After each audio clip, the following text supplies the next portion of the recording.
good afternoon, everyone. Welcome to another episode of Spilling Tea. I'm your host, Tiffany Daniels, and yes, we're going to that horrible world known as the JRC. But first, the usual disclaimers. Reason why I'm early is because I mistakenly took this day off, like the week before last. Because I thought today was going to be the day I went to Silver Dollar City when it was last Saturday.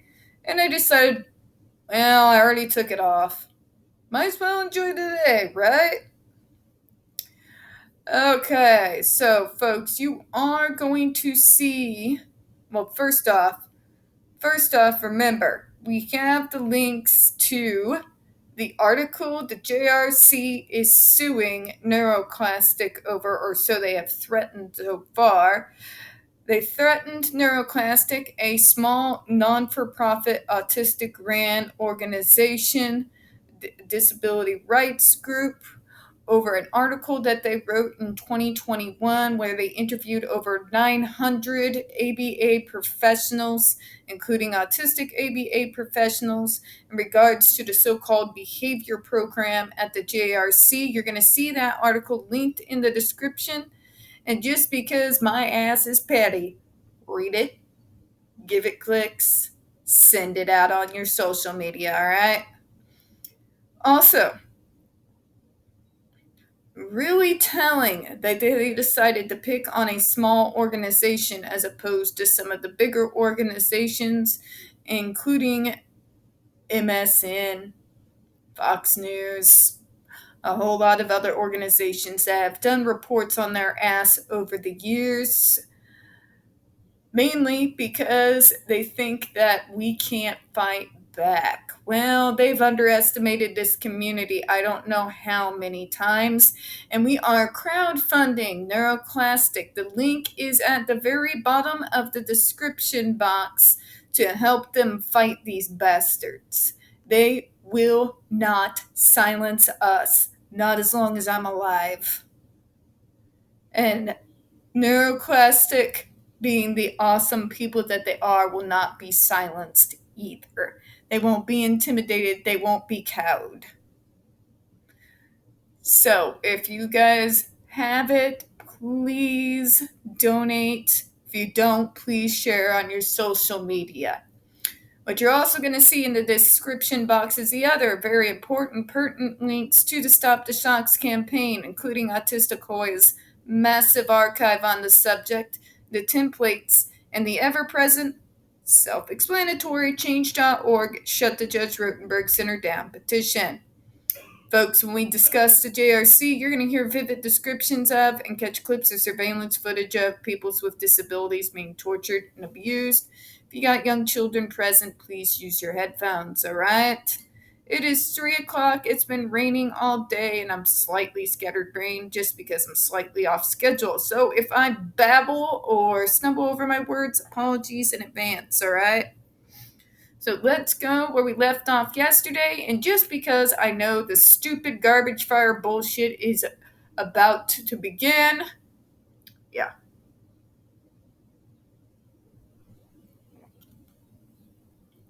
Your job is to keep mommy calm, kitten. The June report states that NYSED observed the residents' environments. Page 2, third bullet. The visitors only spent 20 minutes in one residence and 5 minutes in another. Both residence visits occurred as the students were either arriving home from school in the evening or departing for school in the morning. Tell me, JRC, are you going to back that up with camera footage? Or did you destroy the tapes like your fucking creator was known to do? That's right, folks. The reason why Matthew Israel was removed as CEO and head of this torture center is because he tampered with evidence and got caught, ordering employees to destroy videotape footage, particularly of the incident where 2 students were shocked over 71 times. Yeah, you have to forgive me if I don't take your word for it. The June report states that psychotropic medication is discouraged at JRC, page 4, par 3. Many agencies and parents seek out treatment at JRC because of its policy. Many of our students arrive at JRC heavily medicated for sedative purposes only and are carefully weaned from highly health dangerous drug treatments they have been forced to endure. This humane and health-preserving step of removing the student from psychotropic medication is only possible because we have in place a very effective behavioral treatment system, which the June report attempts to denigrate. Again, tell me how much torture is better than medication. You can't shit a shitter, JRC, and please don't feed me your fucking garbage. Don't get me wrong, Big Pharma has done a lot of harm in this world, but I've also seen what medication can do when it's done right. As opposed to, inflicting torture on students, maybe speaking with several different doctors and trying different things, as opposed to throwing the baby out with the bathwater, might be highly advised. I'm just saying. Pharmacology has developed massively since 1986, but they still tote this line to this very fucking day. But all you're doing is sedating them. Nah, Karen. Nah. Just nah. Alright? Okay? Please spare me the bullshit. Because if you ask any human being on the fucking street, would they rather be on a medication regimen after going over different things to see what would work with them, or if they would rather go to your freaking ninth circle of hell that's called the JRC, I'm going to guarantee you 10 out of 10 are going to say they'll take the fucking drugs. And to sit there and try and tell me that your behavioral treatment program is humane is a fucking insult to my intelligence, and it's just disgusting. When we have a student on videotape begging, screaming for help, screaming in pain, the horrific yelling it's guttural. It breaks your fucking heart to hear Andre McCollin scream. If he had the choice between that and the medication, I know what he would go with. I imagine that you do too. They do not humanely do anything. Shocking students with a shock that is at the very least 2 times more powerful, the very most just slightly below the lethal limit, is for little behaviors like waving my hand in front of my face or saying a curse word or stopping work for more than 3 minutes when you work them 9 hours a day, 24/7 with no fucking breaks. And when they dare protest your inhumane treatment, well, you shock them. That is about as inhumane and cruel and disrespectful of human rights as you can fucking get.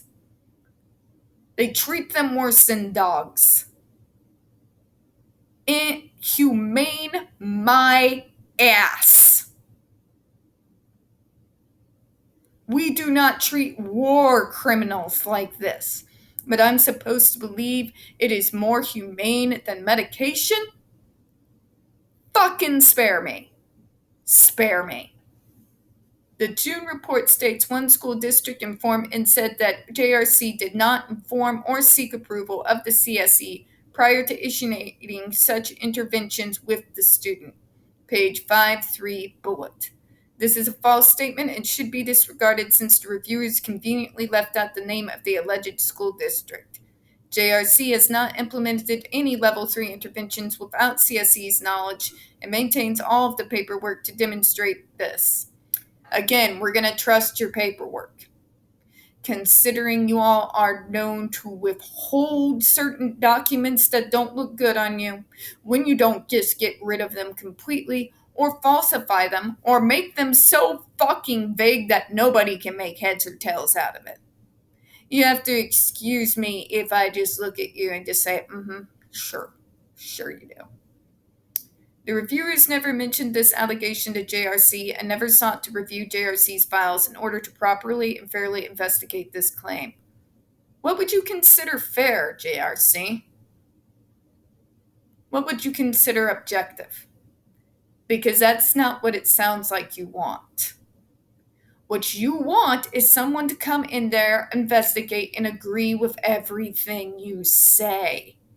That's not fair. That's not objective. That's not willing to listen to a counterpoint of view or view counter evidence. To just buy your fucking byline and just let you get on with the torture and dehumanizing of people with disabilities, that's not fair. You want to talk about fair? Don't even get me started about what's fair. You don't give a fuck about what's fair about those kids you are housing. You don't give a damn about the fact that they're getting punched in showers.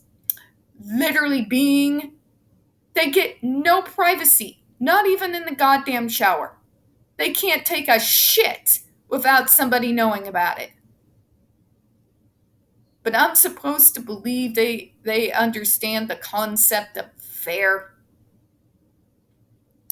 And let me get this straight here. JRC, you know how whistleblowers work, right? The fact of the matter is there are things in place to protect individuals, districts, or even, yes, schools. They go to these review boards to do their concerns because they know people like you, JRC, as soon as they're going to learn their name, will then use your millions and millions of fucking dollars you make off of our fucking backs by torturing us and use it as a means for harassment with litigation and threat of litigation that you know damn well they cannot afford because you go out of your way to target schools in poor areas. Okay? You want to talk about fair? No. See, when a review is done, when we are going to come in and we're going to do an investigation that we're not going to give you a heads up on, that usually comes when a school district, a parent, an individual, or several individuals come to a department with massive amounts of concerns. We don't have to give the names of who those individuals, groups, districts, we don't give their names. And if everything's above par and everything's fair, like you say, JRC, why in the name of God do we have to?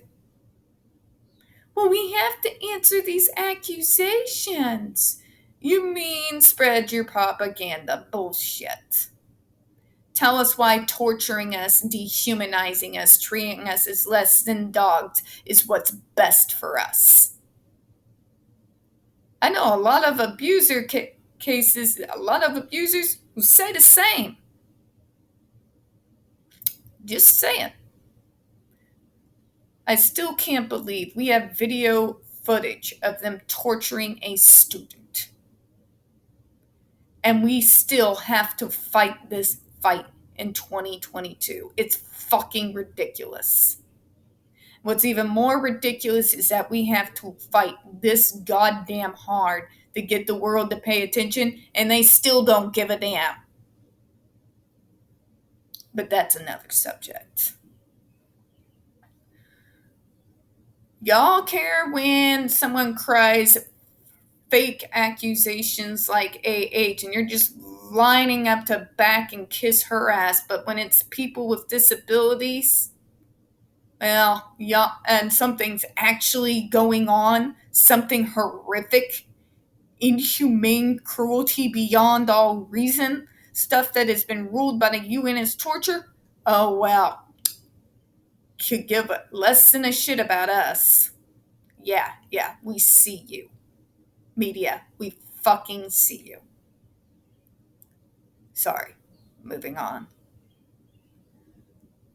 The school districts and parents are informed that the use of adverse interventions may be a condition of the student's acceptance and continued enrollment in the program. I'm going to stop right there and I'll go into that tomorrow, but I just want to mention this one thing before I closed out. Remember when Cheryl McCollins was talking during the trial in 2012 and what we went over? They did not really tell her all of what that exactly was going to entail. They did not tell her that there was a GED 3A device that would be used on her son and that it would be just below the lethal limit. They did not tell her what his behavioral sheet was going to look like. They only told her that it would be used for his safety and the safety of the students.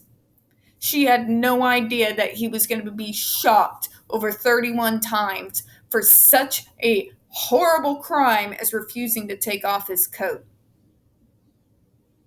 And she did some investigating afterwards, folks. And Greg Miller, the whistleblower, fucking hero. Bro. Had the balls to come out and tell the truth of what's really going on inside that hellhole. So just keep that in mind, and we'll start going over that bullshit tomorrow. But for now, we're going to go ahead and close out. We don't get very many views on this channel, especially on this subject, and the few that we do tend to get removed from time to time. So please don't forget to hit that like button, hit subscribe, and don't forget to hit the comments. I do appreciate your time this evening, and as always, we here at Spilling Tea hope you have a good one. Bye-bye.